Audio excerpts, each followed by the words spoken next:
제목 CME 패드워치 7월 기준금리 75bp 인상 가능성 69.1%, 100bp 확률은 30.9%. 15일 시카고 상품거래소 그룹의 패드워치에 따르면 이날 오전 6시 42분 현재 미연방 준비제도가 7월 회의에서 기준금리를 75bp 인상할 확률은 69.1%로 전장의 55.4%에서 높아졌다. 반면 1%포인트 금리 인상 가능성은 30.9%로 전장의 44.6%에서 낮아졌다. 연준이 자이언트 스텝을 넘어 울트라 스텝의 금리 인상을 단행할 우려가 줄어든 것. 현재 미국 기준금리는 1.50에서 1.75% 수준이다. 연준은 7월 25일부터 이틀간 연방공개시장위원회 정례회의를 열고 금리 인상 문제를 논의한다. 출처 크미 패드워치 코일 리더스. 제목 비트코인 공포, 탐욕지수 71일 연속 극단적 공포 기록, 빅트시 고래는 동면 중. 암호화폐 대표주자인 비트코인이 14일 현재 사상 최고가 대비 70%가량 폭락한 2만 달러 선에서 거래되고 있는 가운데 16일 기준 알터너티브의 자체 추산 공포, 탐욕지수가 71일 연속 극단적 공포를 기록한 것으로 나타났다. 암호화폐 전문 미디어 코인텔레그래프에 따르면 지난 5월 5일 테라 사태 이후 해당 지수는 계속 극단적 공포를 기록했으며 이는 해당 지수가 출시된 이후로 최장 기간이다. 이와 관련해 온체인 분석 플랫폼 룩인투 비트코인의 설립자 필립 스위프트는 이번 극단적 공포의 기간이 2018년 약세장과 2020년 3월 시장 붕괴 당시보다 길다고 밝혔다. 한편 코인텔레그래프에 따르면 블록트렌즈의 애널리스트 고올리베이라는 트위터를 통해 고래는 여전히 동면 상태를 유지하고 있다고 전했다. 한국 시간 16일 오후 3시 9분 현재 코인마켓캡 기준 비트코인 시세는 2607달러를 기록 중이다. 이는 24시간 전 대비 0.04% 하락한 수치다. 출처 알터너티브 코인 리더스. 제목 자발적 파산 셀시우스 공청회 7월 19일 개최, 폰지 스캠 가까워 집단 소송도. 미국에서 챕터 11 파산을 신청한 셀시우스 네트워크의 첫 공청회가 7월 19일 새벽 3시에 열릴 예정이다. 이에 대해 셀시우스는 이번 청문회가 구조조정 계획의 첫 번째 단계라며 세부 사항은 향후 재판 과정에서 밝혀질 것이라 설명했다. 앞서 셀시우스가 법원에 제출한 서류에 따르면 $100 이상 계좌와 잔고를 가진 활성 이용자 수는 약 30만 명에 이르며 이 중 대다수가 채권자가 된다. 이와 함께 50명의 주요 채권자 목록을 공개했는데 여기에는 샘 뱅크먼 프리드 FTX 창업자가 소유한 알라메다 리서치, 파로스 USD 펀드 SP, B2C2 LTD, 코베리오 AG 등이 포함됐다. 또 전날 핀볼드에 따르면 미국 뉴저지주 연방법원의 셀시우스에 대한 집단 소송이 제기됐다. 원고들은 셀시우스가 폰지 스캠 방식으로 미등록 증권을 판매했고 투자자들이 부풀려진 가격으로 금융상품을 구매하도록 유도했다. 셀시우스는 새로운 투자자를 지속적으로 유치해 기존 투자자에게 약속한 수익률을 유지할 수 있었다고 주장했다. 한편 인디애나폴리스 소재 사금융업체 에코티스퍼스트가 셀시우스에 총 4억 3,900만 달러 규모 채무를 지고 있다고 파이낸셜 타임즈가 소식통을 인용해 보도했다.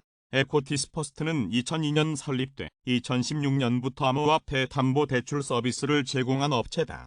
셀시우스는 2019년 해당 업체에서 처음 대출을 받았다. 이후 2년 뒤 셀시우스가 요청한 담보 상환을 돌려주지 못하면서 에코티스퍼스트의 빚이 5억 900만 달러가 됐다. 에코티스퍼스트는 지난해 9월부터 셀시우스에 매달 500만 달러의 채무를 상환하면서 현재 총 채무금은 현금 3억 6,100만 달러와 3,765BTC라고 피트는 설명했다. 셀시우스는 현재 에코티스퍼스트와 채무 관련 협의를 진행 중이며 채무 상환 만기일을 연장하기로 합의했다고 밝혔다. 제목 IMF 총재 글로벌 금리 2023년까지 오를 것, 인플레 내년에야 진정. 크리스탈리나 게오르기에바 국제통화기금 총재 기록적인 물가 상승이 전 세계를 강타하는 가운데 크리스탈리나 게오르기에바 국제통화기금 총재가 금리 인상 효과가 나타나는 내년에야 인플레이션이 진정될 것으로 내다봤다. 게오르기에바 IMF 총재는 15일 미 경제 매체 CNBC와 인터뷰에서 글로벌 금리는 2023년까지 오르고 그때 각국 중앙은행의 조치에 대응해 가열된 물가는 식기 시작할 것이라고 말했다. 미국의 5월 소비자 물가 지수는 전년 동월보다 8.6% 뛰어오르며 1981년 12월 이후 최대 폭을 기록한 데 이어 6월 CPI는 9.1% 치솟았다. 미국 중앙은행인 연방준비제도는 28년 만에 처음으로 올해 6월 무려 0.75%포인트에 달하는 기준금리 인상을 단행했고 이달 다시 더 큰 폭인 1%포인트를 올릴 것이란 전망도 나오고 있다. 게오르기에나 총재는 각국 중앙은행이 인플레이션을 우선순위로 두고 억제하기 위한 조치를 취하고 있다며 은행들은 인플레이션 기대치가 특정 범위에 국한된다는 게 분명해질 때까지 계속 억제에 나서야만 한다고 강조했다. 그는 지금도 여전히 물가가 상승하고 있다며 우리는 여기에 찬물을 끼얹어야 한다고 적극적인 조치를 당부했다. 게오르기에나 총재는 물가 상승을 측정하는 데 쓰는 많은 데이터에 시차가 있기는 하지만 현재 모든 징후가 인플레이션이 아직 억제되지 않았음을 나타내고 있다고 설명했다. 그는 인플레이션을 잡지 못하면 소득이 줄어들 것이고 특히 가장 가난한 나라에 가장 심한 타격이 될 것이라고 우려했다. 식품 가격은 몇 년 전부터 급등 조짐이 보였으나 신종 코로나 바이러스 확산과 우크라이나 전쟁 때문에 훨씬 가팔라졌다. 코로나19 대유행에 따른 방역 규제 때문에 공급망이 작동에 차질을 빚는 상황에서 러시아의 우크라이나 침공 뒤 식품, 비료, 에너지 가격이 급등했다. 특히 식품 가격의 지속적 상승은 가뭄과 흉작까지 겹친 저개발국의 기근과 같은 재난의 흉조로 주목된다. 글로벌 식품 가격은 지난 3월과 4월 최고점을 찍어 세계은행의 3에서 4월 식품 원자재 물가 지수는 지난 2개월간 15%, 2년 전보다 80% 이상 급등했다. 유엔 식량농업기구는 제대로 먹지 못해 영양이 부족한 전 세계인이 올해 760만 명 증가하고 내년에 1900만 명 늘어날 것이라고 내다봤다. 제목 봉쇄 직격종 상하이 2분기 성장률 마이너스 13.7%. 중국의 2분기 경제 성장률이 2020년 우한 사태 이후 최악인 0.4%를 기록한 가운데 봉쇄 사태 직격탄을 맞은 중국의 경제 수도 상하이의 2분기 경제 충격이 특히 컸던 것으로 나타났다. 16일 중국 국가통계국에 따르면 2분기 상하이의 국내 총생산 성장률은 마이너스 13.5%로 중국 31개 성급 행정구역 중 가장 낮았다. 2분기에 특히 큰 경제 충격을 받으면서 상하이의 상반기 경제 성장률도 마이너스 5.7%를 기록했다. 중국의 금융, 상업, 무역 거점인 인구 2,500만의 초거대 도시인 상하이가 코로나19 확산으로 지난 3월 말부터 5월까지 2달 넘게 봉쇄되면서 생산, 투자, 소비 전반에 걸쳐 일대 경제가 심각하게 마비되는 사태가 벌어졌다.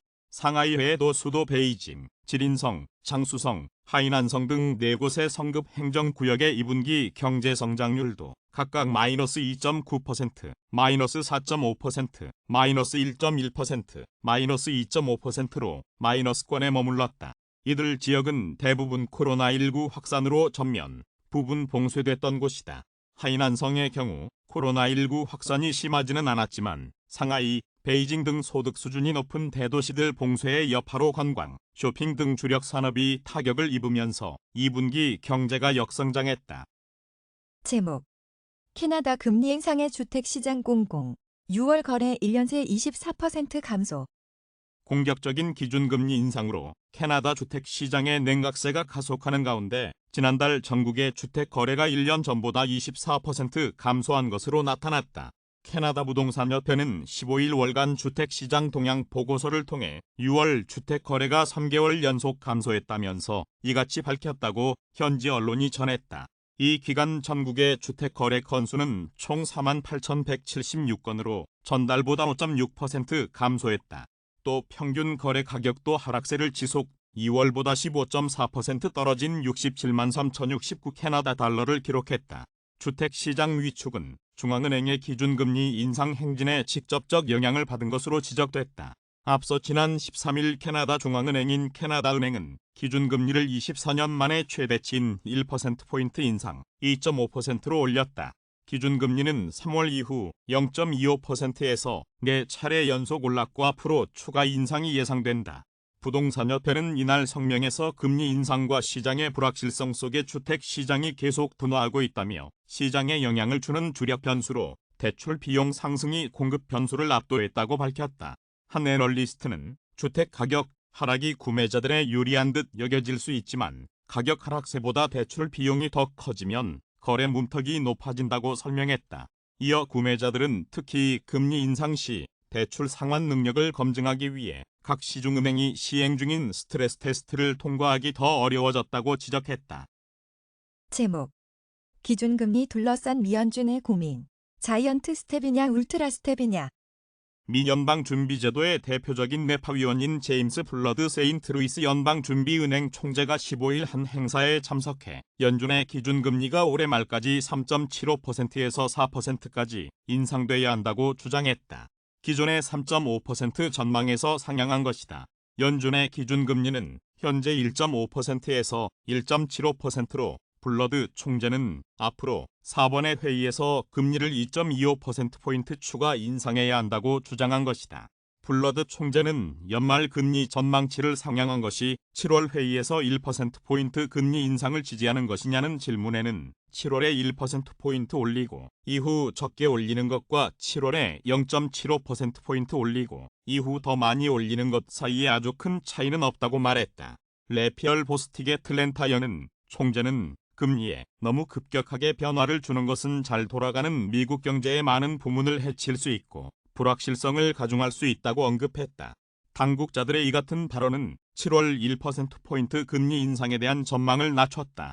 또 전날 월스트리트 저널, 뉴욕타임스, 로이터 통신 등에 따르면 크리스토퍼 월러 연준 이사는 이날 아이다호 비터에서 열린 한 행사에서 이달 말 열리는 통화정책회의에서 0.75%포인트 인상을 지지한다고 밝혔다. 반면 WSJ에 따르면 연준 이사 3명은 7월 FOMC에서 자이언트 스텝을 넣는 울트라 스텝을 단행하는 방안을 지지할지 여부에 대해 말을 아꼈지만 이를 배제하지는 않았다. 한편 시카고 상품거래소 패드워치에 따르면 연방기금 금리 선물 시장에서 7월 1%포인트 금리 인상 가능성은 30%대로 하락했고 0.75%포인트 금리 인상 가능성은 70% 수준으로 더 우세해졌다. 제목. 비트코인 장중 2만 1000달러 회복의 투심 개선. 피델리티 매크로 총괄 비트시 저렴하다. 출처 알터너티브 코인 리더스 암호화폐 대장주 비트코인은 뉴욕 증시 급등에 힘입어 장중 2만 1000달러를 회복했다. 비트코인이 2만 1000달러를 다시 돌파한 것은 지난 11일 이후 처음이다. 한국 시간 16일 오전 9시 9분 현재 코인마켓캡 기준 비트코인 시세는 2만 848달러를 기록 중이다. 이는 24시간 전 대비 1.38% 상승한 수치다.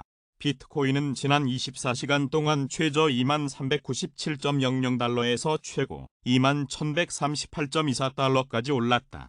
관련 기사, 비트코인, 울트라 스텝 리스크 해소의 안도랠리.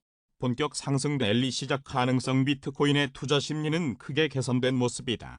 이날 암호화폐 데이터 제공업체 알터너티브의 자체 추산 크립토 공포 탐욕 지수에 따르면 해당 지수는 전날보다 6포인트 내린 20일을 기록했다. 다만 극단적 공포 단계는 지속됐다. 해당 지수는 0에 가까울수록 시장의 극단적 공포를 나타내며 100에 가까울수록 극단적 낙관을 의미한다. 한편 암호화폐 전문 매체 데일리오들에 따르면 암호화폐 애널리스트 벤자민 코웨는 비트코인이 약세장 마무리 단계에 도달하고 있거나 다음 시장 사이클을 위한 축적의 시작 단계에 있다고 진단했다. 미국 대형 자산운용사 피델리티의 글로벌 매크로 부문 총괄인 주리엔 티머도 최근 비트코인의 가격 대비 비트코인 네트워크 가치가 2013년 수준으로 떨어졌다며 비트코인 가격이 저렴하다고 말했다. 간밤 뉴욕 증시는 미국의 소매 판매가 긍정적으로 나온 데다 은행주들이 강세를 보이면서 일제히 올랐다. 15일 뉴욕 증권거래소에서 다우존스 30산업평균지수는 전장보다 658.09포인트 오른 31,288.16으로 거래를 마쳤다. 스탠더드 앤드 푸어스 500 지수는 전장보다 72.78포인트 상승한 3,863.16을, 기술주 중심의 나스닥 지수는 전장보다 201.24포인트 오른 11,452.42로 장을 마감했다. 제목. 양경숙 의원 가상자산 불법 행위 피해 작년 3조 넘어. 검거 인원도 증가. 16일 더불어민주당 양경숙 의원이 경찰청으로부터 제출받은 자료에 따르면 2017년부터 2021년까지 최근 5년간 가상자산 불법 행위 검거 건수는 총 774건, 검거 인원은 총 1976명으로 파악됐다. 연도별 피해액은 2017년 4,674억 원, 2018년 1,693억 원, 2019년 7,638억 원, 2020년 2,136억 원에서 2021년에는 3조 1,282억 원으로 급증했다. 2020년과 비교하면 지난해 피해 규모가 15배가량 폭증한 셈이다. 검거 인원은 2017년 126명, 2018년 139명, 2019년 289명, 2020년 560명에서 2021년에는 862명으로 전년 대비 53.9% 늘었다.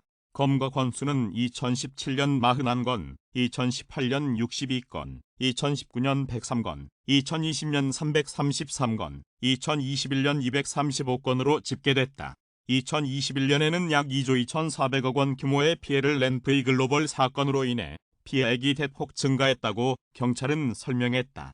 V글로벌 유사수신, 사기 사건은 다단계 일당이 가상자산 거래소에 투자하면 자체 발행한 가상자산을 지급해 원금 대비 300%의 수익을 보장한다고 속여 피해자 5만 2천여 명으로부터 2조 2,400억 원 상당을 수신하고 편취한 사건이다. 경찰은 피의자 18명을 구속하는 등 총 31명을 검찰로 넘겼다. 지난해에는 가상자산 플랫폼 QRC뱅크 유사수신 사건도 있었다. 이 사건은 법정화폐와 가상자산 간 통용 시스템을 구축하는 사업에 투자하면 고수익을 보장한다고 속여 피해자 5천여 명으로부터 2,200억 원 상당을 수신, 편취한 일로 피의자 59명이 검거됐다. 올해는 투자회사를 빙자해 자체 발행한 코인과 전자복권 사업에 투자하면 원금을 보장하고 투자금의 1%를 90회에 걸쳐 배당금으로 지급한다고 속여 2,600여 명으로부터 552억 원 상당을 편취한 피의자 15명이 검거되기도 했다.